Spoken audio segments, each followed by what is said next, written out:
listening to the Hall of Fame. Here's Booker T and Brad Gilmore. Oh, yeah. Welcome inside the Hall of Fame. I'm Booker T, 6-time world champ, 2-time Hall of Fame, along with my man Brad Gilmore here with me, coming to you from ESPN 975 92.5. Getting ready to do this thing, man, like it's supposed to be done. Make all you suckers out there bow down. Make y'all pay, my son. Hey, Bradley, how you feeling today, dog? Hey, Book, I'm doing great. It's Reality Wrestling Show Week. We got a big show going down at the Booker T World Gym Arena this Saturday night. You know, don't miss out. Don't get shut out. Big matches announced. The heat is all over the show. I had a great weekend, Book. I was all around. But, you know, I actually wanted to start off by illuminating the audience on something that I feel like sometimes we say things on the show, right? And those things mostly are proven to be what I like to call fact in a matter of time. Sometimes we say things, and when I say we, sometimes you, because the internet jumped, because you're the big name. They say, Booker doesn't know what he's saying. He didn't know what he's talking about, right? You've seen these comments, right? You never know what I'm talking about. According to them, you never know what you're talking about. But you've seen these comments. I'm not telling you anything you don't know. So whenever I see something that you say that proves to be true, and we can now check as fact, I like to make sure that everybody knows about it. Right. Now, Book, I have one question for you. What did you say about Mount Everest? The brothers, we try to stay away from Mount Everest. And who do you say likes to climb Mount Everest?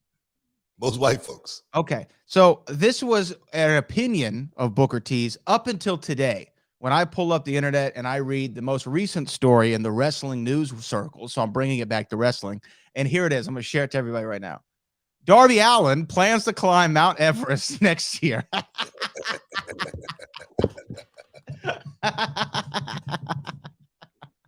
So now it is no longer opinion.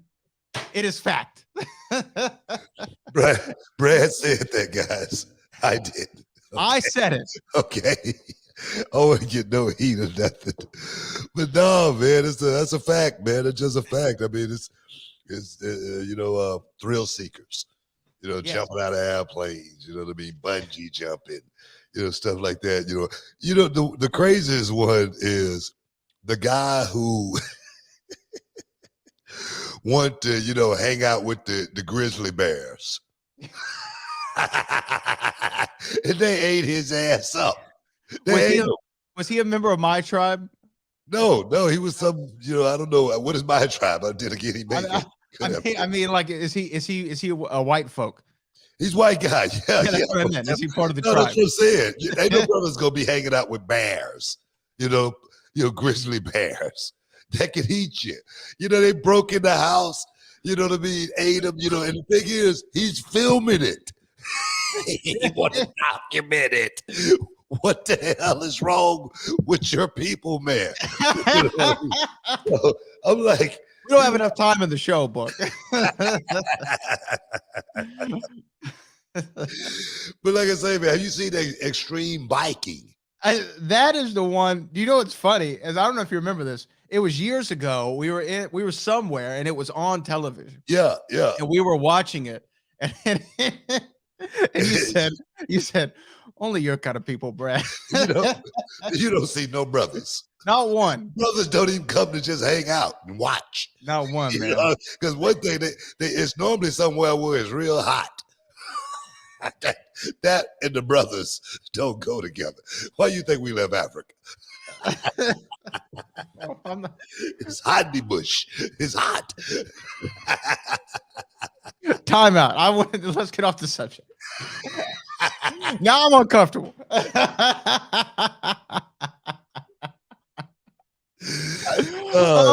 so funny. Oh, that's so funny. But hey, Book, what did you do? About Everest, though, I can tell you that. It's nothing about Everest. Well, I know that there's a whole movie about people who climb Everest and they died. Most of them, most of the guys that in that movie died. One guy got back. He willed himself to get back because he was thinking about his wife. You know what I mean? He willed himself to get back. He lost, maybe like most of his toes, all of his fingers, a piece of his nose, you know what I mean? But he got back, but That right there, man, that's a crazy kind of love, a fascination. I don't even know what you want to call it, to want to do something like that where you're putting yourself at risk to die or lose limbs. I just don't get it. You know what I mean? Make me understand it if you can. Yeah, I cannot. I'm not a thrill seeker like that. I mean, I'll go to the most you'll get me on is a roller coaster. You know what I'm saying? Maybe I'll do that, but I'm not bungee jumping. I'm not spelunking. Anything that sounds like that, I'm not into. Hang gliding. I thought about bungee jumping a couple of times, man, when they first came out with it, until I saw a couple of people die. One guy bounced off the ground and went all the way back up and hit the thing up at the top. Needless to say, he died. That's not funny. I mean, it's unfortunate, but yeah, it's something like that makes you go, yeah, I'm all right. But what do you think of? Would you skydive? No, I don't think I would either. I just have no thrill to want to do something like that. I would say I see the appeal of skydiving. I could put the VR on and get the same feel, the same thrill, the same excitement. Now, I did the parasailing thing one time where they have you by the wire and you're like 100 feet up in the air and they're dragging you by the boat. Yeah. That was all right. That wasn't so much thrilling. What if that cord just snap? I thought about that. What do you do? Hopefully it would slowly, I'd glide down, hopefully with my little gimmick. It's a strong wind out there. And you somewhere out over the Pacific. I mean, I wouldn't like that. Oh, we're in the Gulf. Yeah, the Gulf. Yeah. I was in the Atlantic at the time. Okay. All right. Yeah. But yeah, I would have liked it. But I see that one was fun. The only thing that tripped me out about that is the guy was like, "Hey, don't lean back, in your harness, because then you'll slip through." And I'm like, "Well, that doesn't seem like it's very harnessed to me. I don't feel secure in that at all." What do you mean, don't lean back? And I can't lean forward either. So you should have seen me up there. I was like, "Should I lean?" I was straight as a board. My God, man, you're people, man, you're people. But, no, man, I have no desire to want to do anything like that, man. I don't know, just not in my nature. Not in this life, anyway. Well, you know what? We'll see. Because remember, President Bush, 41, like every 10 years he would skydive. So he was 90. He's a military guy, though, right? He was a military guy. Yeah. Military guys, that's something that, that's regular for them. You know what I mean? They want to get out of the army. They still want to have that thrill of what it was like, hanging out with the boys. It's like the wrestlers, you know what I mean? You want to, go back and see what it's like in the locker room sometimes. So I get that. Yeah, I get it. Now, your wife, the Queen, the Hall of Famer, chimed in and said parasailing is super fun. Well, I mean, right there, we've been together almost 30 years, and I don't remember the last time she went parasailing. Calling her out. I don't know what the hell she talking about. You got to get a text message here during the break. Unless she been somewhere without me. Okay. Maybe we need to talk about this. So yeah, okay. Maybe. All right. Since you telling secrets, because I don't remember going on no parasailing trips. Right? At all. Right? Maybe you were working. Maybe I was. You know what I mean? Yeah. So you might want to just be careful with them texts or them chat tweets, whatever you call them. We got chat tweets. No one in the history of the internet's ever called them chat tweets. Sounds like, stick around. You know, Hall of Fame with chat tweets here in a minute.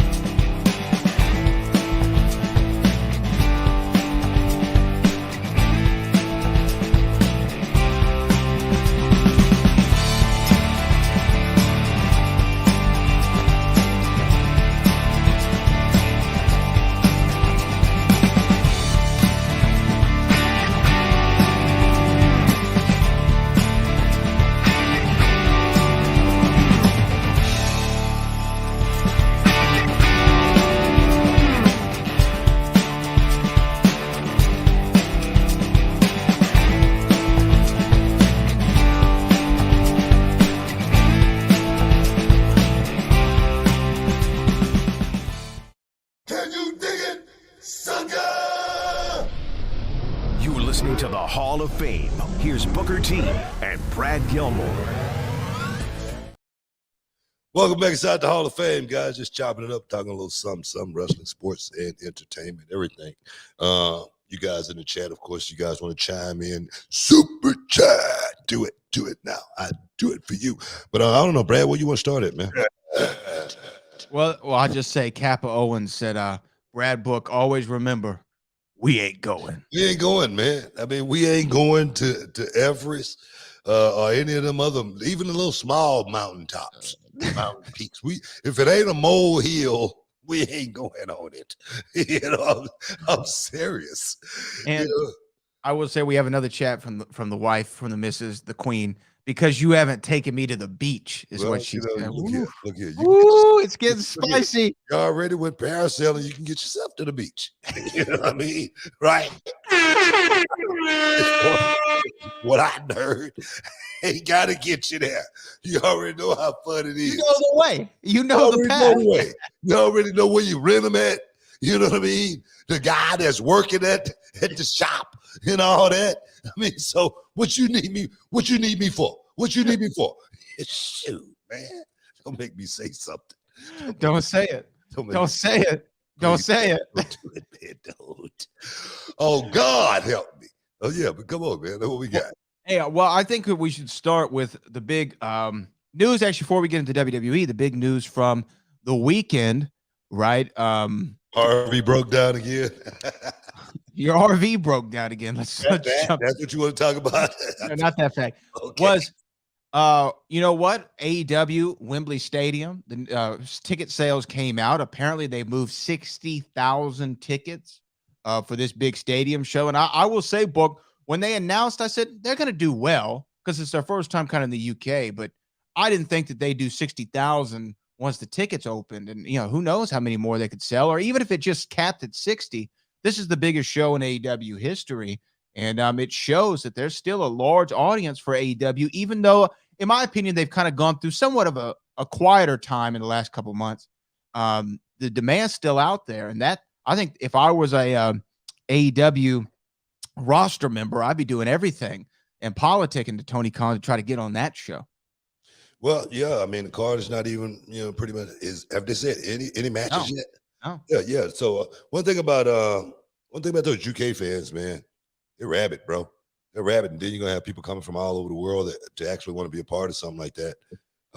Also, that right there in itself, makes it unique, makes it special. It's almost like these conventions, man. I just came back from Manchester, man, and what a 2 days, man. Those fans came out and supported like crazy, man, big time. It was unbelievable convention. So I'm not surprised.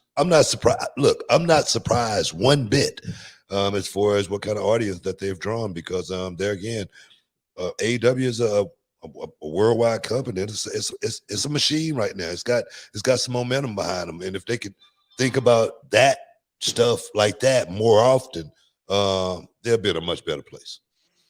Yeah, I think that this show, anytime a wrestling crowd goes or a wrestling show goes over to the UK, it's always normally good. I remember when the TNA shows, I'd watch them on television. Y'all would have like 20,000 people in there, or 15, 20,000. It was always a really good house for even TNA back in the day. So for AEW to be at Wembley, which is already a stadium that's got a lot of pro wrestling history. When I say a lot, everyone, if you're a wrestling fan and you say Wembley Stadium, the first thing everyone's going to say is Bret Hart, Davey Boy Smith, SummerSlam. Like, that's what everyone thinks of.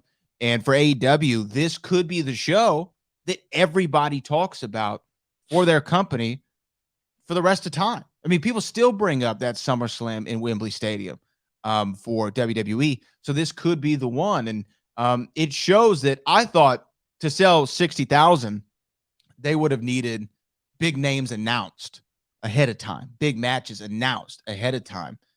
So I'm actually happy to be proven wrong. It shows that the fan base is still out there, and it's still growing and still rabid. And AEW is probably, and I'm sure they're all high-fiving backstage at Dynamite on Wednesday about moving all those tickets. That's a big deal. It should be. They should be overjoyed. That talent, like you say, they should be chomping at the bit, trying to get a spot on that show, and understanding that, man, that television time that they're going to have, in that, in that stadium there in Wembley, that's going to be worth its weight in gold, man.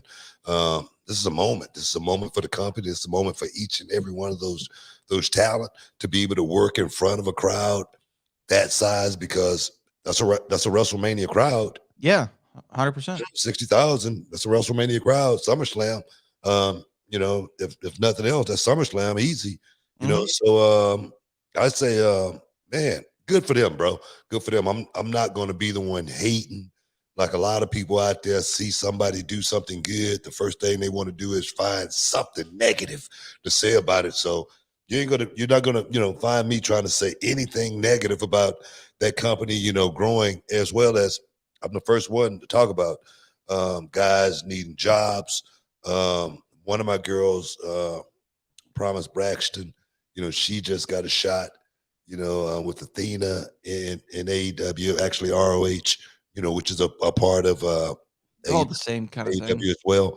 Mhm. Gigi is about to get her a shot there as well too. So I'm like, man, if my young talent can get a chance to, experience something like that, man, let's do it. Yeah, and this is what I wanted to ask you about that, because 60,000 people is a lot of people. When you were coming up and you had your first, I don't know what your first big audience show was. I don't know. What was the biggest show you did? The War early Games. War Games. So there are a lot of people there, right? In Houston, yeah. In Houston. So there's probably 20,000 or more. Or at least 30, maybe. Maybe 30,000 people. That was your first big crowd that you wrestled in front of. What kind of goes through your mind before a big crowd show like that? Do you think I got to be extra tonight, or do you try to go out and say, look, I'm going to work the same in front of 6 as I am in 60,000? That's the cliche. You know what I mean? No matter whether it's 1 or 100, Yeah. you're going to go out there and perform the same way. But for me, the business has been a little bit different. There's always been a mindset. I knew when I came in, I was working with a lot of veterans, so I had a specific job, especially in the War Games match, because I was the youngest guy in the War Games match, with all the other guys, and so I knew, my job was to go out there and look good, making these other guys look good. That's what I felt like my job was that day, even though I was out there with, major players like Vader and Sid, and my brother and I, as a team. I still felt like my job was to go out there and make those guys, Sting, Davey Boy, make those guys look better than they ever could make themselves look, because I was the young guy. So I felt like I had a role to play. These days, it's a little bit different with, just say, for instance, two AEW guys going out there. Those guys are going to go out there and they're going to compete, and they're going to do everything that they possibly can. And hopefully they'll be thinking about, that one thing that they should be thinking about more so than anything. Let's not think about us tonight. Let's think about the fans. If you think about that right there, you'll win every single time. If you're thinking about yourself and how you're making yourself feel after you doing one of your big spots, one of your big moves, you might feel a certain way, but the fans may feel the direct opposite. So you might want to think about having that, for me, what I used to call that out-of-body experience, so I could be that kid sitting in the front row so excited about what I was watching. You know what I mean? So hopefully those guys will be able to find that moment and make it happen. So I guess my question to follow up on that is, you say you try to work the same, you put yourself in the fans' perspective, the out-of-body experience.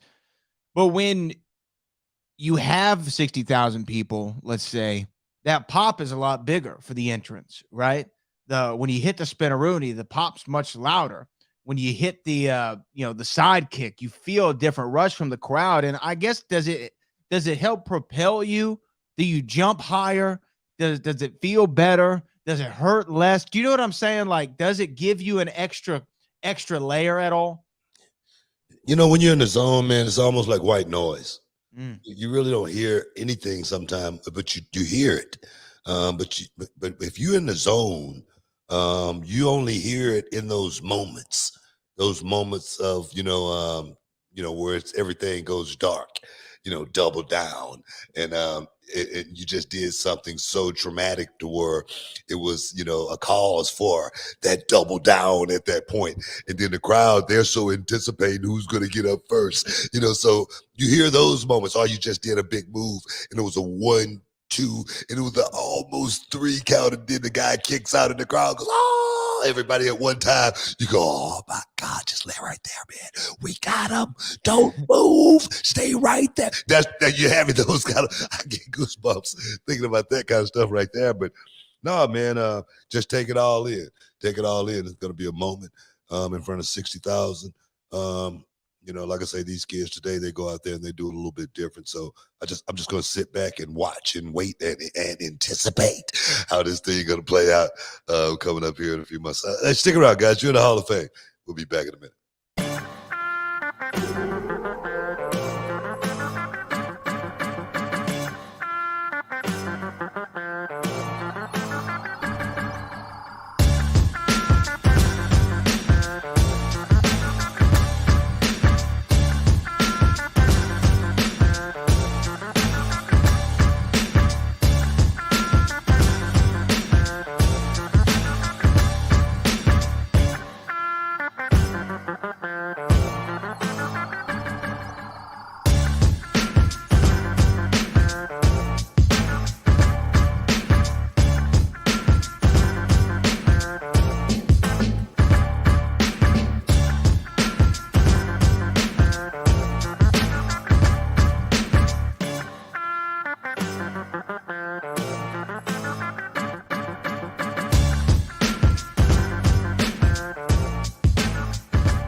Oh, yeah. Welcome back inside the Hall of Fame, man. We're just cruising right now, talking a little sports and entertainment, everything. When I say everything, guys, I mean everything going on inside the Hall of Fame. Getting your champagne wishes, guys.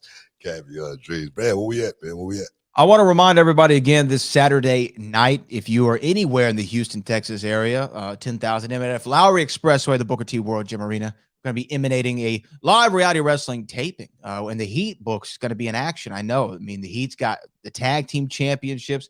The Last Stand Rumble just debuted on the. I'll be right there with them. I'll be right there repping. The Last Stand Rumble is now available on the YouTube channel. Guess what? You know what? Guess what? What? I'm thinking about making a comeback. Wait, what? What's gonna happen? Wait, what? I don't want to give too much, but I'm thinking about doing something. So I just want to let everybody know. And it's all about the Heat. It's all about the Heat. Baby. It's all about the Heat, wrecking shop. Because I've been hearing a couple of guys around reality wrestling running off at the mouth. You know what I mean? Thinking they're getting a little bit too big for their britches. And sometimes, from back in the day, they used to say, man, you got to chastise that boy when he get out of line. You got to chastise him. So that might be what might have to happen. I have to chastise that boy. Yeah. I got to do it. Well, we'll see. But it all goes down this weekend at the Reality of Wrestling. Looking forward to it. It's because we didn't have a show in April. Yeah. So now took a little time off, took a little break. But I'm gonna tell you right now, it's getting ready to get hot, man. Here in Houston, man, the summer's about to get hot. We're about to get cooking, and we're about to do some bigly things. Reality of wrestling. Okay. Yeah, summer's cooking, man. Summer's cooking. I wanted to ask you to real follow up on what we were talking about last segment. Then obviously I want to talk about Backlash from San Juan, Puerto Rico. Man, beautiful show. And I can't wait to talk about it. But you were saying in the last segment, we were talking about working in front of the 60,000 or what have you. And you said it was all white noise. Sometimes the crowd noise, you hear it and you feel it, but you're thinking about so many things in the match. But you said when y'all are both laid down and there's the big kick out and the fans go, you knew you got him. I heard Edge, the Hall of Famer, say one time that he knew the match was good. And I'm paraphrasing, but he knew the match was good if the fans counted to 3, right? if the fans go 1, 2, 3 along with it. Do you think that's a good metric? Do you agree with that? Like, if as long as the fans are counting along at the finish, then we know we got them. I think that's a big part of it. I think Yeah. that's definitely a part of it. For me, the crowd chanting your name was a big part of it for me, because I knew they was emotionally invested, emotionally connected to you and wanting you to win. Just like when I lost WrestleMania against Triple H. Man, those fans, man, they wanted me to win so bad. You know what I mean? And they were on every, 3 count. They was on every moment of that match. So yeah, man, it's so important when the fans are really giving it back to you, because you know you are really giving them something special that they're going to remember for the rest of their lives. And that's what I get when I go to conventions, is fans coming up to me and wanting to talk about those old stories, man, and those matches that made them feel a certain way. And for me, man, it definitely gives me that stamp, and tells me that I went out there and did a hell of a job, entertaining those fans. And just know, excuse me, everybody, if you had to hear that, but to know, I guess it's almost like a comic, right? Like a comedian. A comedian knows the timing of the joke. It's not like, is the joke funny? Or for the wrestler, is the move right? It's hit the joke, hit the punchline, let it sit, and let the crowd come to you with the laughter. And it's kind of the same thing with the wrestler. As you hit the move, then let the crowd, give the crowd that time, right? Do you see what I'm saying? I mean, it's so much involved in that dance, that show, right? For me, it goes all the way to the finale, and that's pretty much when the lights go out, and that's when the guy, the final guy, the last guy, walked through the curtain. That guy, a lot of times he's the loser. He walked through that curtain. And that guy may have just lost, the biggest match of his career. And it's up to that guy to really make the fans feel like they lost just as much as he did. Oh man, encore, bravo. That's what I'm looking for when I think about this stuff. Oh man, we got to talk about Backlash, but we do have a couple super chats real quick, so let me go to them first. Super chat. Scott Bott says, "Hey, Book and Brad, have y'all seen the video going around of Booker ordering DoorDash during NXT? Tell him, pay you, dog, the king as a spokesperson." I will say we talked about this last week, and it continued to get bigger the next day. I think the video now is close to the 4 million mark. Last I saw. Hey, bro, look here. I'm gonna get in touch with DoorDash tomorrow. Okay. Well, I don't know if I should. I don't. Maybe I didn't send it to you, or maybe you didn't see it on Twitter. DoorDash did respond to the video on their official Twitter account and said, "Maybe they need to throw me some cash, man." So Booker T knows. We need to see if we can get some kind of a little side deal, some. You know what I mean? Because promo code. No, because the thing is, one thing that DoorDash needs to understand is I'm ordering every week. You know what? And if they don't understand, Uber Eats might. We can switch. We can make the switch. That's funny. So we'll figure it out. We need to get to the table and start some negotiations. Let's talk.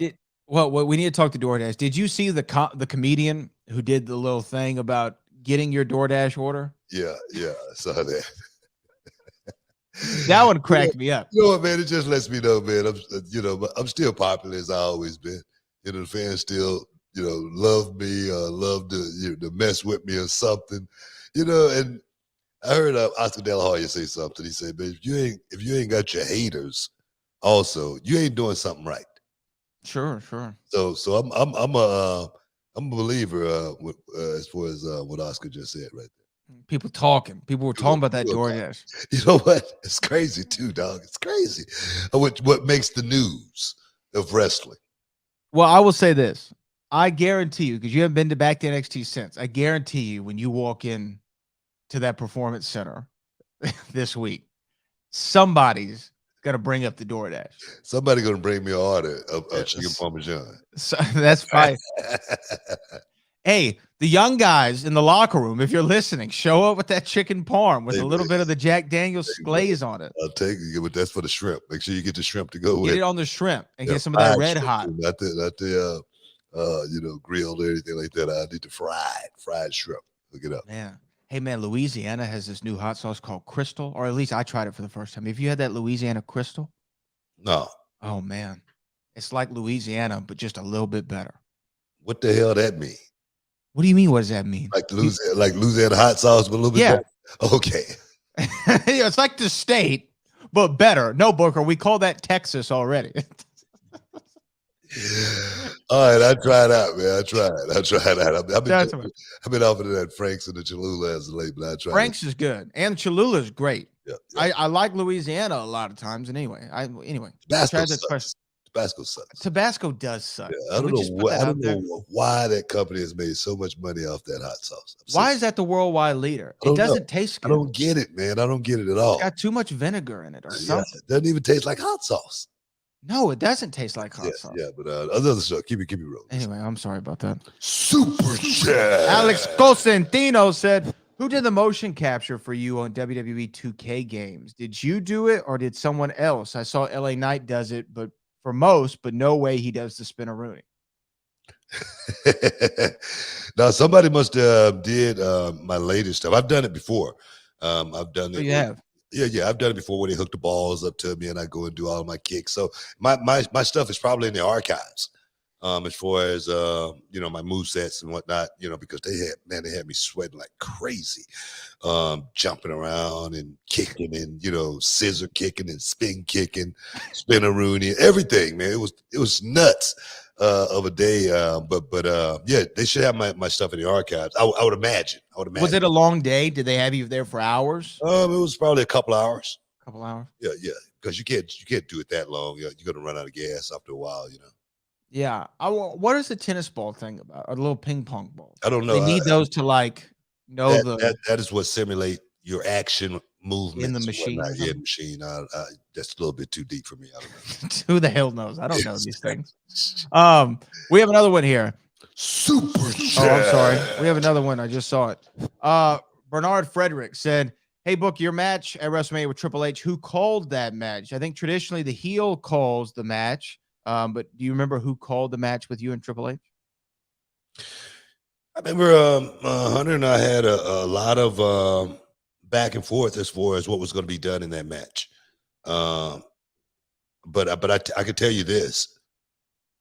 I did the Harlem Hangover in that match, and Hunter called for it. And that's the true champion right there. That's the true G of the business. Get everything in. Get all your stuff in. You know what I mean? I'm winning tonight. And so no matter what, get your stuff in. And for him to actually tell me to go out and do that move to him in that match, let me know that he was thinking about me, getting over, even though I was going to be going under at the same time. So I don't look back negatively on that match at all, really. Do I wish I had won that match? That's the question. It's a really tough question. It's a really tough question because I never got in the business to win matches because it's wrestling. I always got in it to entertain. Would it have been a really cool thing if I would have won? Man, it would have been awesome. But I just never looked at the business like that. And I know a lot of people might go, man, he's lying. There's no way he could think that way. I live a great life. It is all due to me having the mindset of putting a hard hat on and my boots, and I'm going to work every day. That's it. All it's been is a job, and if you think about it that way, you might have a 30-year career. Well, there you have it. Well, we got to go to a break, Book. We'll talk more about this afterwards. Stick around, guys. You're in the Hall of Fame. We'll be back in a minute. In order to kick some ass, you got to bring some. I wasn't born the chosen one. I became the chosen one.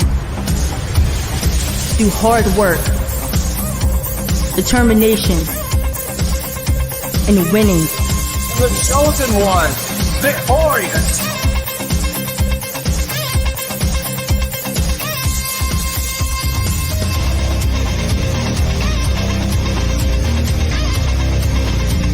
You're gonna be a big star.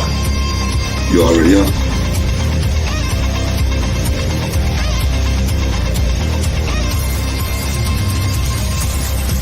I'm stronger. And I'm faster than anyone they ever put me in the ring with.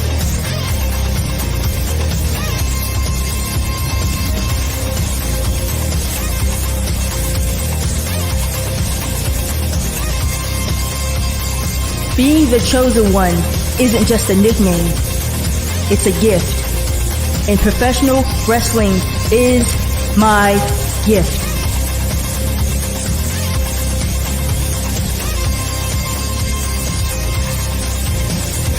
That is an absolute guaranteed.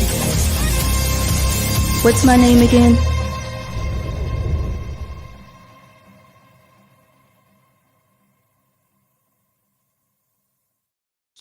Welcome back inside the Hall of Fame, guys. Just chopping it up, talking a little wrestling, sports, and entertainment, and all in between and above. Hey, where we at, man? Where we going? Where we going? Got no super chats? We do have more super chats, but I feel like we need to get to some of Backlash that went down from San Juan, Puerto Rico on Saturday night, the PLE.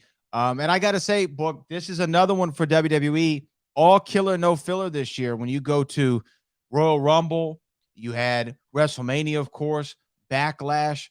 Am I missing one? Maybe. Everything has been all fire. There's not been one pay-per-view flop this year. And this one, as great as WrestleMania was, and I think that's still the best show of the year, especially night one, this one to me is a close second of how great this show was. Mainly, I'd say 90% of it was the atmosphere was so awesome.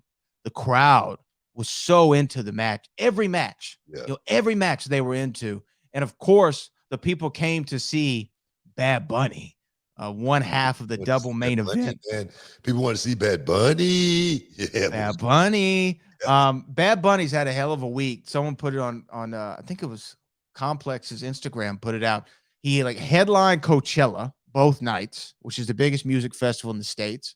Then the next week, he's at the Met Gala with his date, Kendall Jenner. And then this week, he's headlining a WWE pay-per-view or premium live event in San Juan, Puerto Rico. And he went out there and stole the show with Damian Priest. They had a San Juan street fight, and they did it all, man. Bad Bunny, along with guys like Logan Paul and Pat McAfee, and I'll even throw Johnny Knoxville in there from the previous year's WrestleMania, they have stepped up the commitment necessary to be a celebrity in the wrestling space. And he and Damian Priest went out there.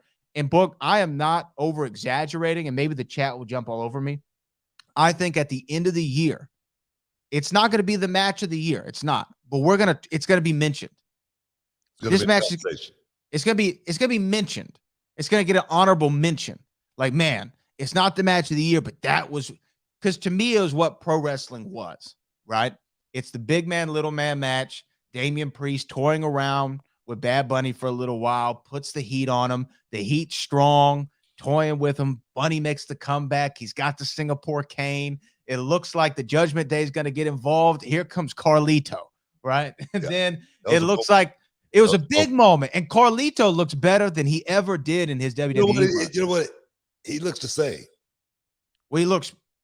I know, but he still look almost exactly the same. He hadn't changed a bit. Same, yeah. He doesn't look older. He doesn't look very old at all. He's not using as much hair product. It's not as tall. With him about that. But he looks great. And boom, you think that Carlito's going to save the day. Judgment Day looks like they're going to start on him. Here comes Savio Vega, another Puerto Rican representative. And Savio, although he was, I don't know how old Savio is. He's moving a little. He's my age, maybe a little older. He was moving a little slow, but he could still get that leg up for the side kick that he would go for. I was actually really impressed by that, but then it looks like that's not going to work. And then boom, here comes the LWO. And the LWO, which, by the way, the LWO is so over right now. Like, they're one of the hottest acts in the whole company. And I did not see that coming. We had Santos here on the show, and he was great. No, but man. The match was awesome. And being in Puerto Rico too, I mean, it just had a certain feel to it. letting those guys get their flowers, letting those fans really cheer for those guys and really make them guys feel a certain way. I mean, Savio Vega has been in this business, man, it seems like forever. And he's still out there doing it, and the fans still. That's that nostalgic moment. That's that nostalgic match. You know what I mean? Like you said, Bam Bam Big old Lawrence Taylor. You know, that's what that was. You know what I mean? Yeah. That total celebrity versus, WWE superstar match, and did the star go out and, pull it off. Man, I'm gonna tell you, man, when Lawrence Taylor did that back in the day, I felt the same way that these young kids probably are feeling the same way about watching Bad Bunny go out there and do it. So, man, big ups to Bunny going out there and getting it done. But there's no way Bad Bunny could have got that done without someone like Damian Priest going out there and really making that guy look a certain way in the middle of that ring. So you got to give Damian Priest big props in order, for that thing to go properly. Look, man, Damian deserves so much credit for going out there, like you said, and laying it out the right way to where you could believe Bad Bunny, a music superstar who's not an athlete, not a wrestler. You believe he went out there and did it, and Bunny, credit to him, man. The guy's crazy. I mean, he took a Falcon arrow off of a stage equipment through a table.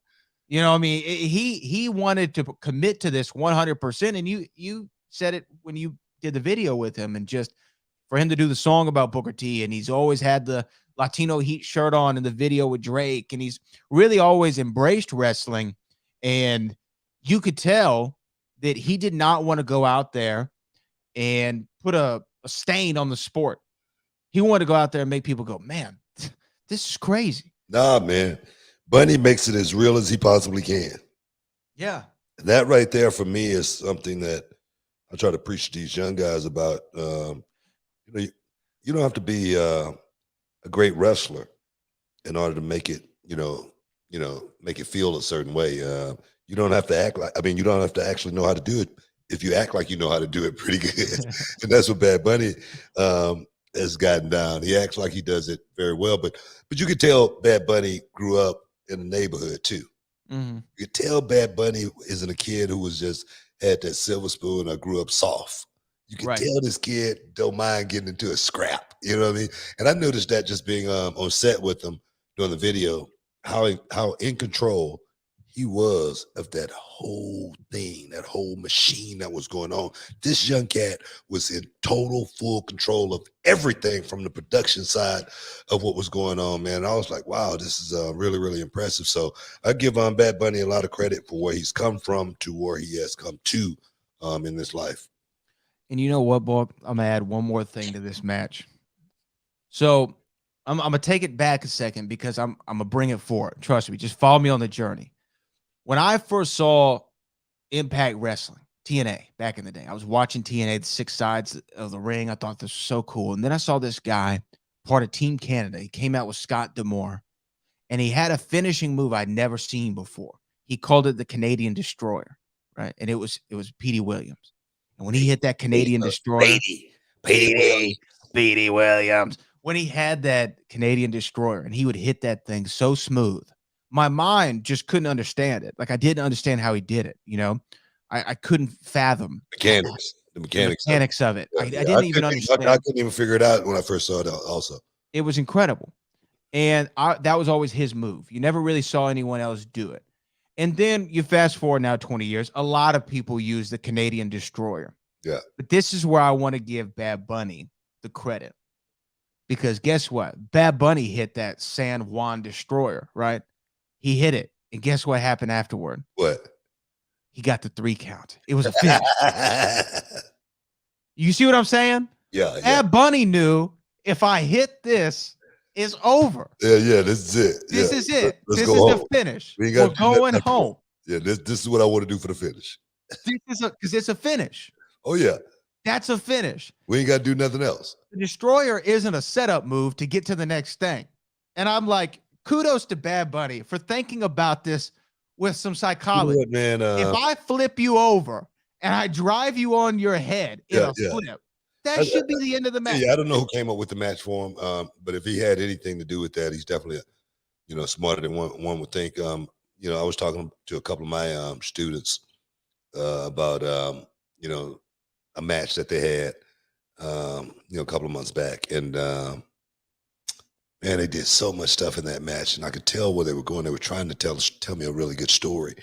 Then the finish came, and then the finish came, and then the finish came, and neither one of those was the finish. And I was like, guys, come on, you lost me there. You know what I mean? That was it. Nothing was going to get bigger than that, and that's what Bad Bunny, I think, was in that position. Nothing for him was going to get bigger than that. Rican Destroyer. So boom, let's go home from here. So I get it. Yeah. So the match was excellent, and you know what? I almost felt like going back to the LT Bam Bam thing at WrestleMania 11. So the world title match, I believe that year, was Kevin Nash Diesel versus Shawn Michaels, but that went on before LT and Bam Bam, and I kind of think Brock and Cody should have gone on before Bad Bunny and Damian, because the crowd was so exhausted. Well, you know what? By that time, after that match was over. That goes to what I was just saying a second ago. You got to understand where the crowd is going to be at its peak. Mm-hmm. And that was when Bad Bunny was going to come out. Now, Bad Bunny in Puerto Rico, I don't give a damn who you got on the card. That's the main event. It's the main event. So you can't miss that moment. Well, you shouldn't miss that moment. I get it. I totally understand. I agree 100%. Yeah, it's like when the Rock came back for Mania and it was in Miami. It's like, yeah, we get it that you got the world title now, but this is the Rock in Miami. Yeah. In his comeback. Like, do you want to start a riot? Let's figure this out. We got to take a break, guys. Stick around. You're in the Hall of Fame. We'll be back in a minute.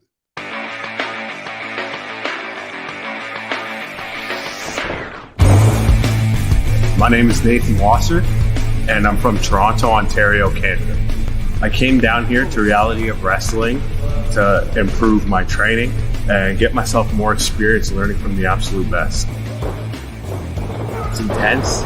It's hard. You got to leave your ego at the door and come in with an open mind.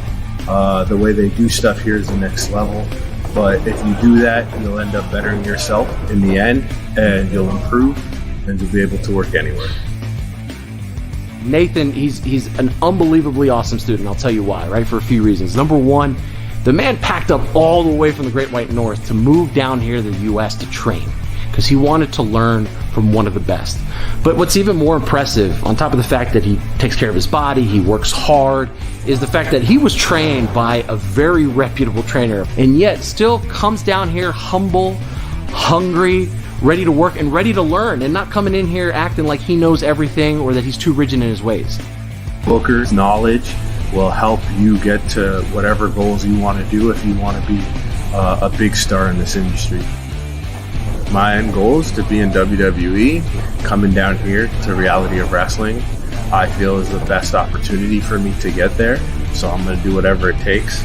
I can promise you, when you come to Reality of Wrestling, it will change your life. You will not regret it.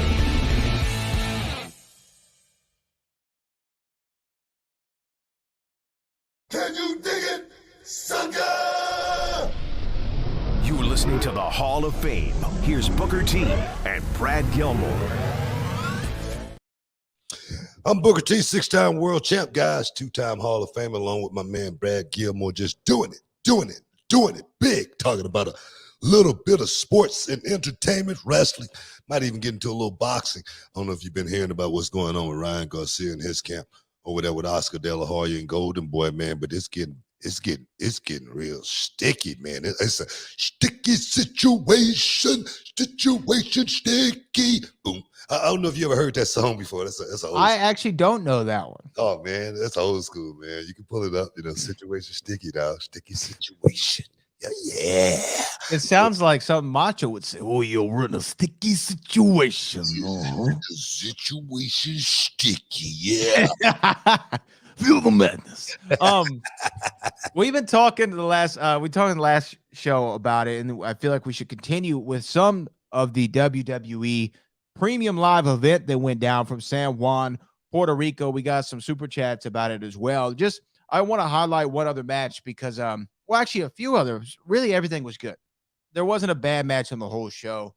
I think a standout was Bianca Belair and Io Sky had a phenomenal match to where I liked it because the crowd was actually behind Io Sky for the whole match. They wanted Io, the heel, to win, and they were against Bianca. And the reason I liked it is because, to me, it puts Bianca in a different position than she's been in the last year, right?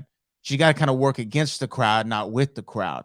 And how am I going to still get to my destination of having them cheer when the babyface retains, even though they're against me right now?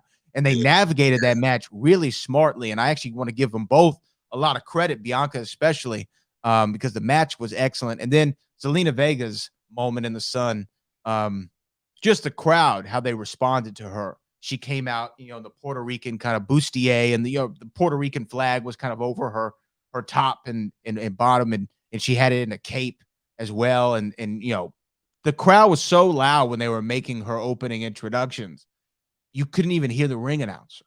They were behind her so strong. She was crying. So those two I wanted to highlight. Oh man, Zelina definitely was in our, in her wheelhouse. She was at home. You know what I mean? For the fans to give her that moment. I was reading something. She said that this weekend was like one of the most special moments, that she's ever had, which I get that totally.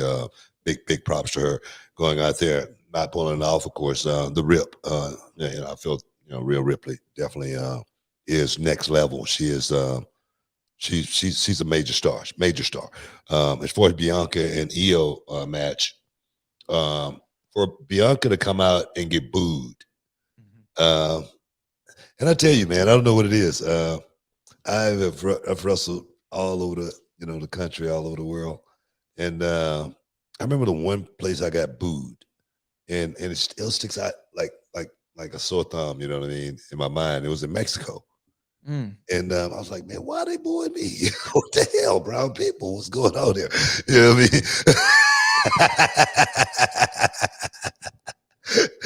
I thought we was connected.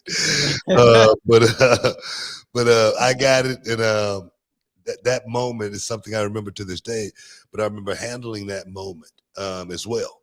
And that's what Bianca Belair, she went out there and handled that moment and didn't let the moment get to her or anything like that. It's still delivered, like she always does. Bianca Belair is definitely next level talent. She is special. She is truly special. And I'm so glad to really see Bianca Belair have a hell of a run. She didn't just get the title because, it was a prop that she was holding there or anything like that. She's gotten the title because she represents her ass off. Big ups to Bianca Belair. She's the longest reigning women's champion in the modern era. That's saying something. And the thing is, I didn't even know that, but I'm so glad to see her have a run because she deserves it. She deserves to have literally a Hall of Fame run because she is that good inside the squared circle. I'm serious, man. And she can go with anybody. She can tell any kind of story. She can follow anybody inside the square circle. So big ups to Bianca Belair, but she's an athlete, man. She's a bona fide. She's a quarter horse. She gonna bring it home. So big ups to Bianca Belair. Shout out to Bianca in that whole situation. We got some more super chats. So I feel like it's time to get to them. I think I have one from our guy. Oh, I messed up. Here we go. Give us some Roni, brother. Oh, yeah. That's Cali Tonio said the new belt competitors are set. Who do you think it'll be come the PLE and who isn't in it that should be? I think Drew should be, but he's leaving soon. I feel like we should talk about the World Heavyweight Championship, but let's save that maybe for the next episode when things become a little bit more clearer. Yeah, really. I don't know who's gonna win it, man. I mean, we can talk about that. Well, I have my opinion. We could glaze over it. Well, we know who it could potentially be on the Raw side. I think they actually have announced everybody. You know what? It could potentially be anybody.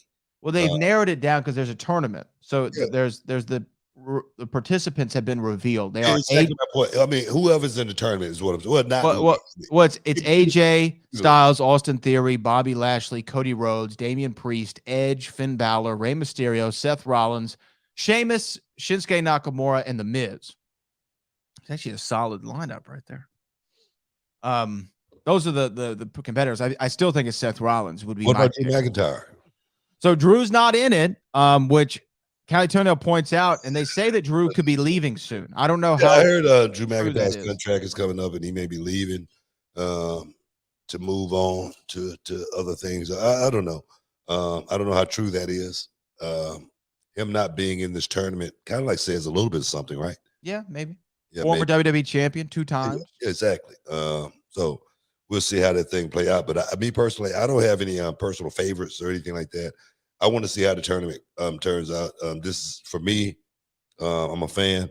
This is a history-making moment for anybody who win that world championship. If they haven't won it before, this moment could change their life. It's like winning a major in golf. I'm serious. When you win a major in golf, brother, you're a made man. You ain't got to do nothing for the rest of your life. You good. So whoever wins this championship, this new World Heavyweight Championship, man, they're going to be, like I said, especially if they haven't won it before, like a Shinsuke Nakamura. Can you imagine how big that would be for the country of Japan if Shinsuke Nakamura was to win the first, the newly formed championship, I guess, or what we would call it. What would we call it? The new world title. Introduced world title. Yeah, I guess that would call it. If Shinsuke Nakamura was to win that, man, how big that would that be? There's only 4 guys in the tournament who have not been a world champion, in my estimation. That's Austin Theory, Shinsuke Nakamura, Cody Rhodes, and Damian Priest. So I mean, you could see a new world champion out of that bunch. I still think it's Seth, man. That's just my gut feeling, but I could be completely wrong. Hey, man, Seth is the I guess he would be the favorite. You know what I mean? I guess he would have better odds. You know, but I would probably sitting good in Vegas. Yeah, but I wouldn't bank. I wouldn't bank on it. I wouldn't bet the house on it or anything like that. Just because, like I say, this could be a moment to be made for someone like a Shinsuke Nakamura. For me, if I'm a promoter, if I'm in the war room and we talking about this, that conversation got to come up. Mm-hmm. That conversation got to come up. It's valid. And Shinsuke, newly drafted to Raw. They've actually been giving him a lot of television time lately. I wouldn't mind it. I wouldn't mind it. I'm just saying. I mean, I'm thinking, I'm thinking about them dollar bills, y'all, them Benjamins. You know what I mean? We have another super chat here coming in from Super Chat Edwards, who says this is a follow-up now. With Drew leaving soon, I guess it's foregone conclusion. I don't know. Should WWE implement a franchise tag on a wrestler so he can't leave for 6 months to a year until the money is right? You know what? I'll be honest with the whole NFL franchise tag. I'm not exactly sure how all that works. It still confuses me a little bit. I understand the overall concept. I don't know the nitty gritty. I don't think something like that works in professional wrestling. They have a contract, and if you don't come to money at the end of the contract, you're a free agent. That's how I see it. That's the way it's always been. If you want to piss the boys off, you can implement the franchise tag.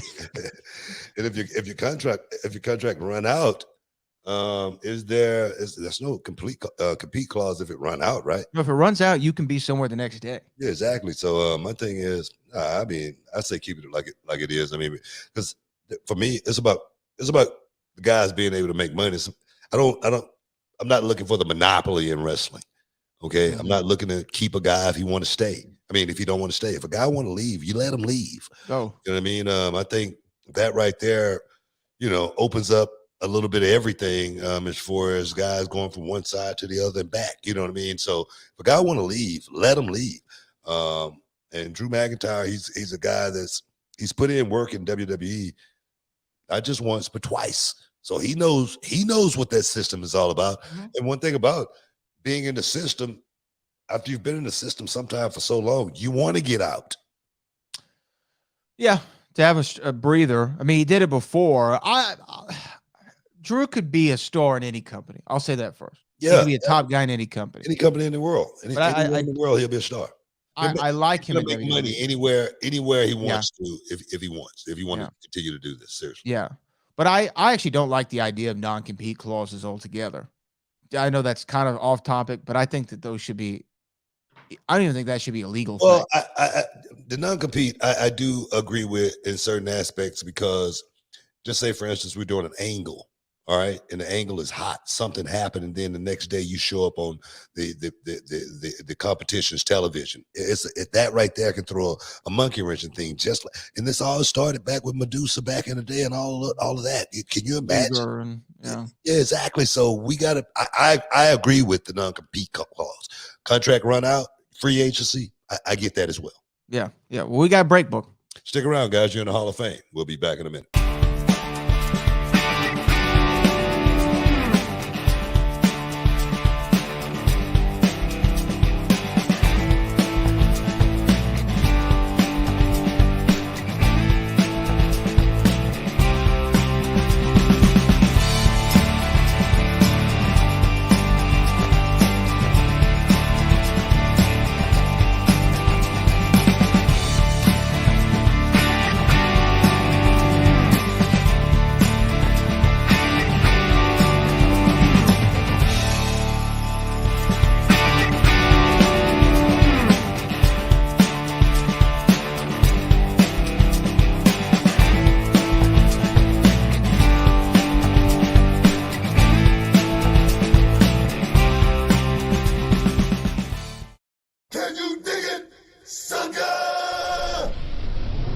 Listening to the Hall of Fame. Here's Booker T and Brad Gilmore.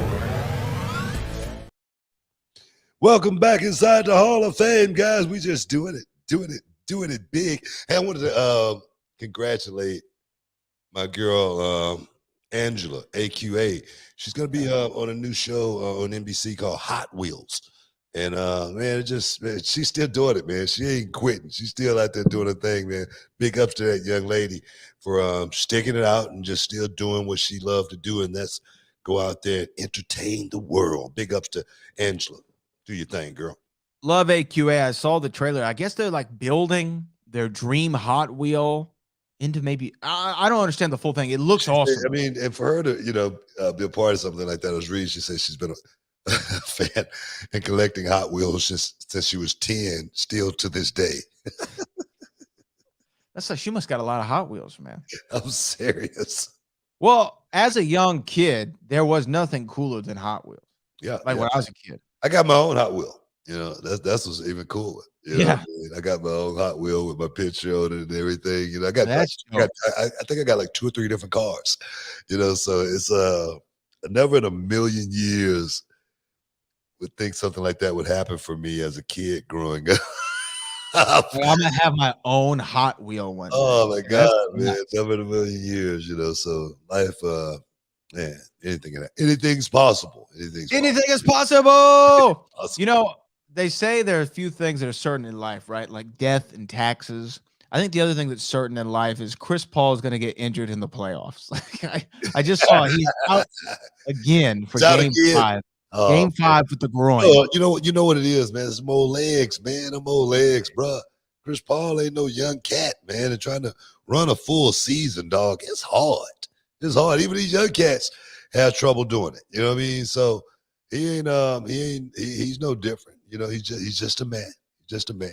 Just a man. Just a man. But I just saw he's out. I want to see the Lakers though dust off the Warriors in this series. I want to see him get it done, man. See, let's have LeBron. Let him make one more run at it. I'd love to see that. I'd love to see LeBron get one more shot at it.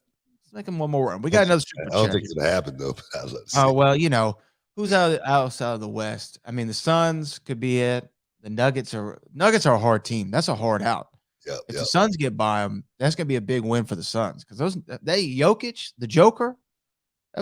You see him yelling at his team last night. Bad, man. That boy's bad. He really is. He's no joke. He is no joke. He is really no joke. Anyway, we got another super chat here. Super chat. Marcus Craig. Book, that match at Backlash between Io Sky and Bianca was amazing. I want to see Io on her own. I think she would be a great women's champion. Bro, I'm gonna tell you right now. When I watch Io Sky just walk out the curtain, right? She got that bounce walk sideways, almost like the drunken kung fu walk. You know what I mean? I know you're saying. She just feels like something bad about to happen. And then when she get in the ring and perform, bro, she's A1. She's A1 inside the square circle. She can perform at the highest level. So giving her a shot on her own, that's not something, if it's gonna happen. It's just a matter of when it's gonna happen. Yeah. I think, being in the tag team with Dakota definitely gave her a chip in the game just to get back in the action. And sometimes you gotta, camouflage yourself to get back in the action. And I think, her doing that definitely she's done a great job. Then to have this spotlight to go out there and do it with Bianca in singles competition, it just goes to show you, man, she's a player. And no matter where you put her at, she's going to be okay. Yeah, I agree 100%. I think that she's awesome. And, out of this, the whole idea of a faction is to elevate the people in it, right? So you see them on a higher level. And Io, being a part of Damage Control, has gotten the spotlight on her. She's gotten the women's tag team title runs a couple times. But it's really this group, when you look back at it, I think is going to be said, man, that's what really launched Io Sky, into the mainstream. Because it's what it's done. It's really put her on everybody's radar. And I would love to see her as a world champion. It's just like a win, because with Zelina Vega, people were like, man, they should have put the title on her in Puerto Rico. I'm like, yeah, but she was facing Rhea Ripley. And Rhea Ripley is just starting this run of dominance. That's not the reason why you do stuff. No. You know what I mean? That would be like, man, well, he should have won because he was in his hometown. Yeah, no, it's like. You can't do that. That's not the way you, build a show. And I think Zelina, she won. Whether you realize it or not, Zelina won because she got in the ring with the champ. She got a chance to perform, at perhaps one of the biggest, stages she's ever going to be able to perform on in her home, country. So for me, she won. She won, bro. I mean, it's not about winning and losing. I know that is for the fans a lot. It's about going out and winning, you know what I mean? Because they want to win. They want you to win. I get that, but I think Zelina Vega won big time in this situation. Oh, I agree. And I think Io did as well. We got another super chat. Super chat. Give us some Roni, brother. Oh, yeah. Callie said, you're ready to dance to that one. Callie said, the comp is set for the new belt. Who do you think will be there at the, well, we already talked about this, Callie. Did I read this? Who do you think should have a chance, but don't? Drew, Brock, Booker T? Is there anybody from the list, I guess, that I read earlier who should be in the tournament that is not? I mean, we talked about Drew. Should Brock be in there? Should you be in there? Should there be anybody else who's not already listed? I don't know. Did we hear Rey Mysterio? Ray's in there. There's one actually that I would say. Who's that? I'd say Solo Sikoa. I would like him in the tournament. I'm not saying win the thing. Maybe, I don't know. But I'm not saying win it. But I think if he was in it, I would like that. I think it'd make things interesting. Can you imagine Seth versus Solo Sikoa for the title? Yeah. At the pay-per-view? That would be awesome. I can see that. I mean, me personally, I don't have anybody that's not in it that I would, wish to be in it. Same. Right offhand or anything like that. No. Maybe I would have loved if, saw someone like, JD McDonough get a wild card or something like that.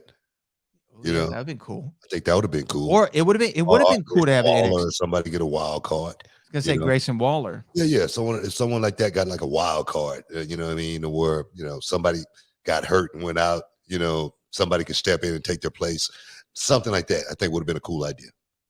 Some NXT representation. Although, I'm a little confused by the tournament, but I think it's all right because it's a Raw exclusive title, but stars from Raw and SmackDown can compete for it. It's a little okay, whatever. But I get it.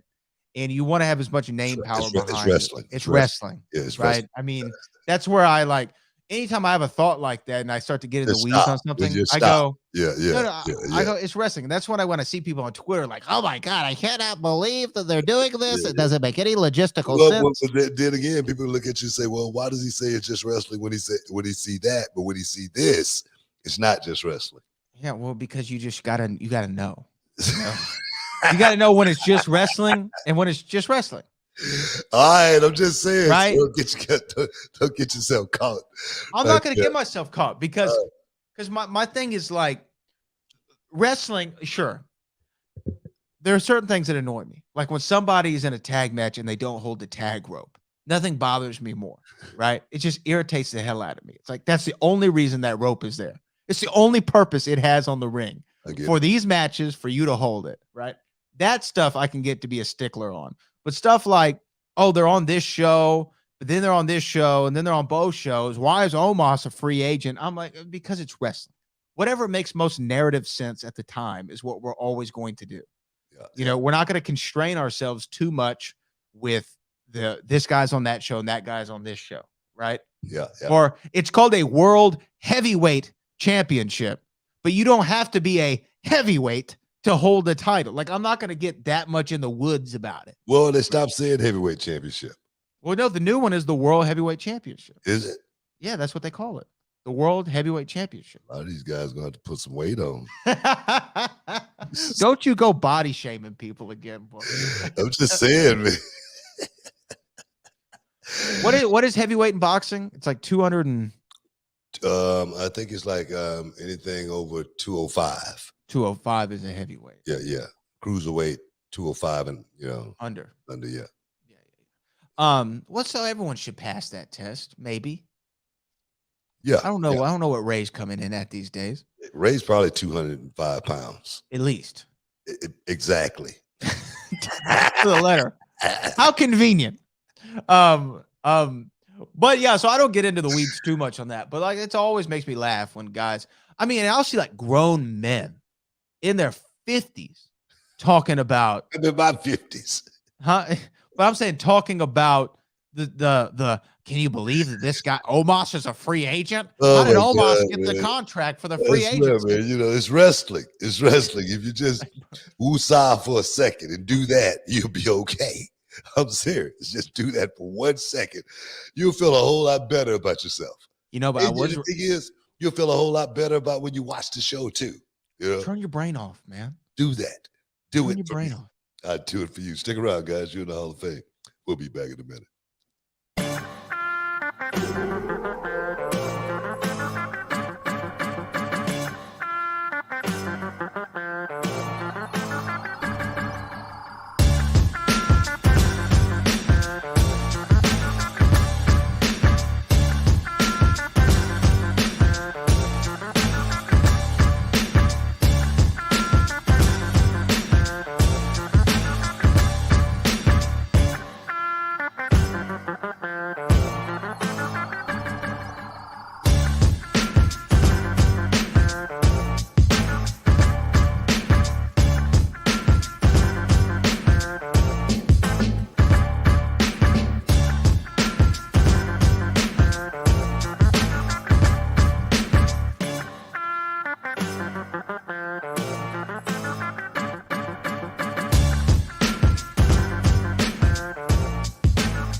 Welcome back inside the Hall of Fame, guys.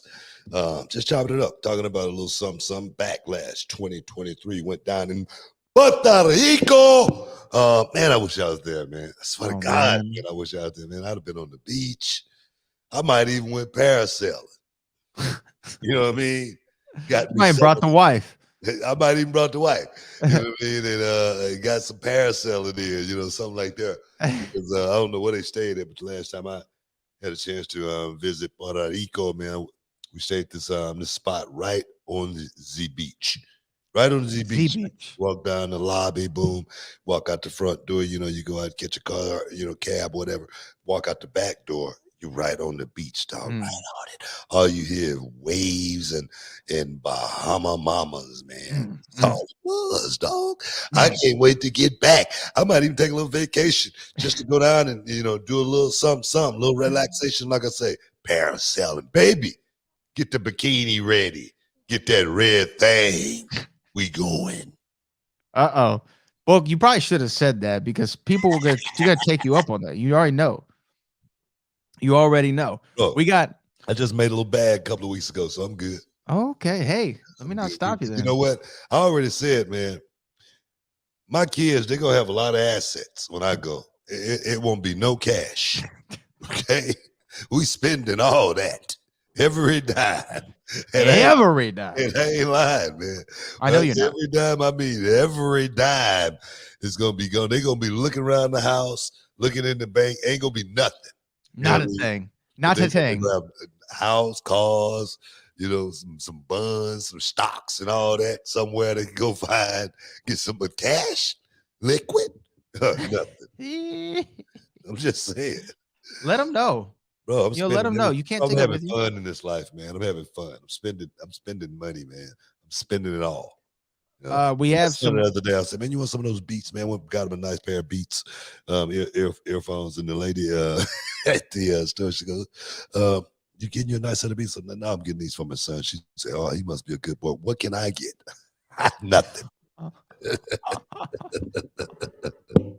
Well, I'll tell you what. During your anecdote, I just wanted everyone to know, because for the spirit of full transparency and to just show Booker's not the only one, I just placed my DoorDash order for dinner. Man, what you getting, man? Chicken parm? I'm getting the chicken parm. Look, we got some more super chats. This is our last segment today, so let's try to get through them. This is from Kappa Owens, who said, y'all all sold out or what? Where are the Booker T cups, man? You must be a sucker. Book, your old segments are gold. Do you ever get that acting bug itch scratch? All the time. I love doing a little acting. You know, my wife wants me to do more. You know, she always like, maybe, you know, you could do this, you know.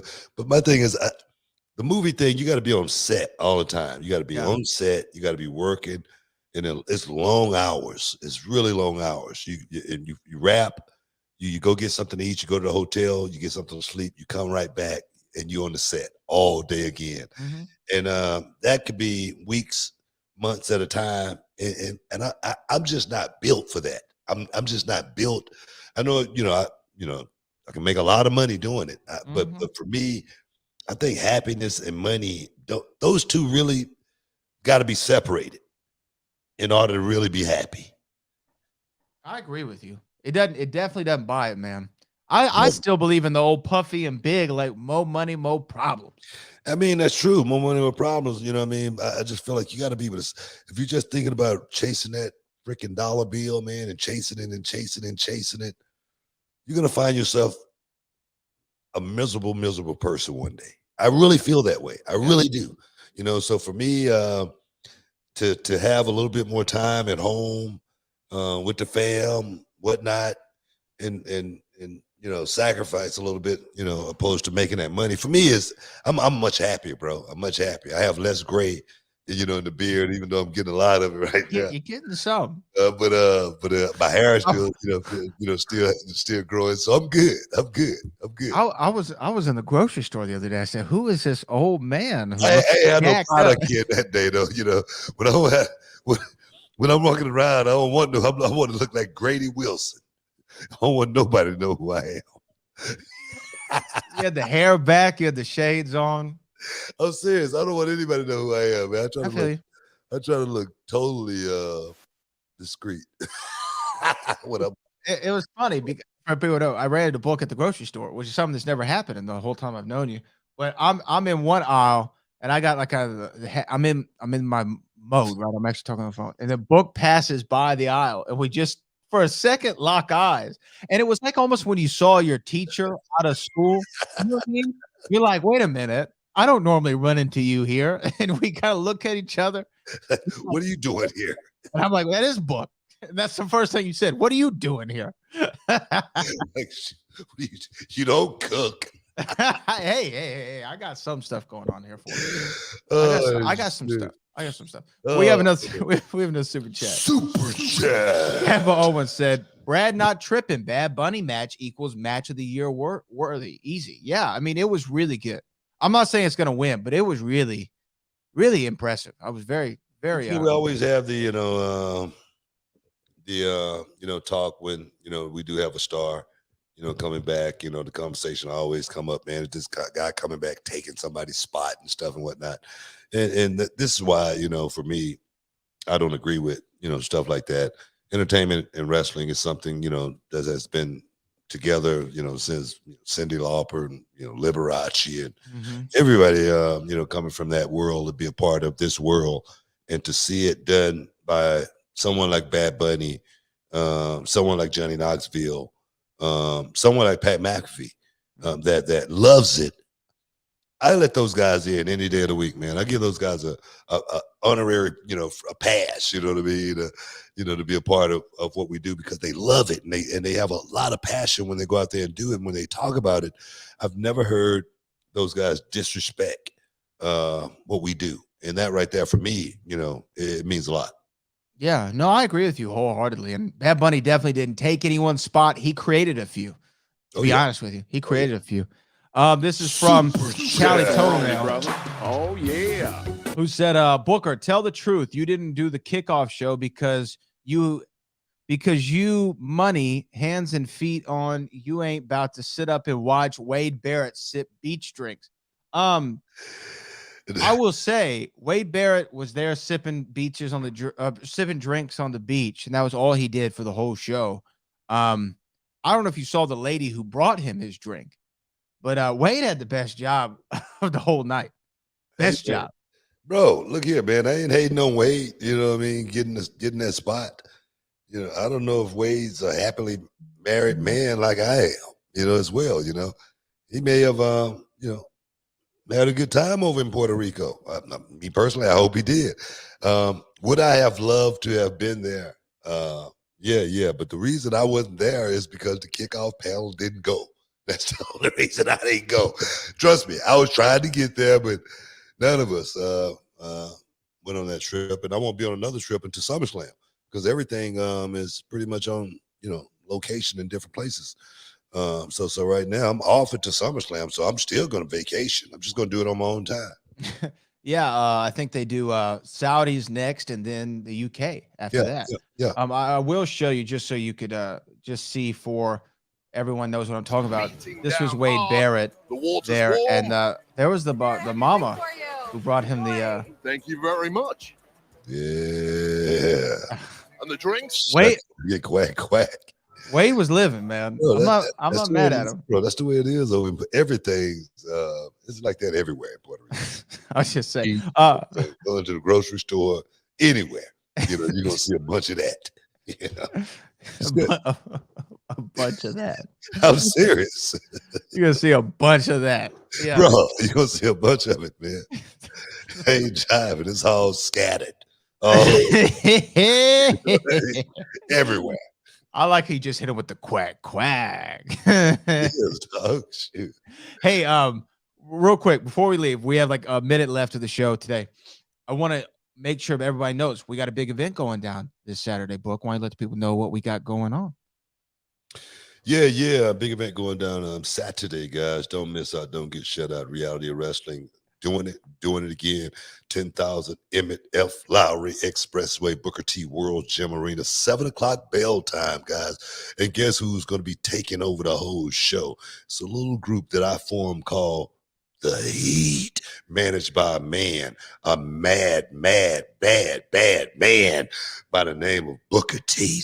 So, guys, make sure you check out The Heat, Booker T. Saturday night, 10,000 Emmett F. Lowry Expressway, Booker T. World Gym Arena. It's going down. Trust me. Oh, yeah. I just want to let everybody know that. Hey, man, we gotta get out of here, boy. We gotta bounce out of here. I gotta get a workout here, and as well as I get out for NXT. Also, ASAP in the morning. But Bradley, I appreciate you. All the super chatters, champagne wishes, caviar dreams, man. I love you. Peace. We out.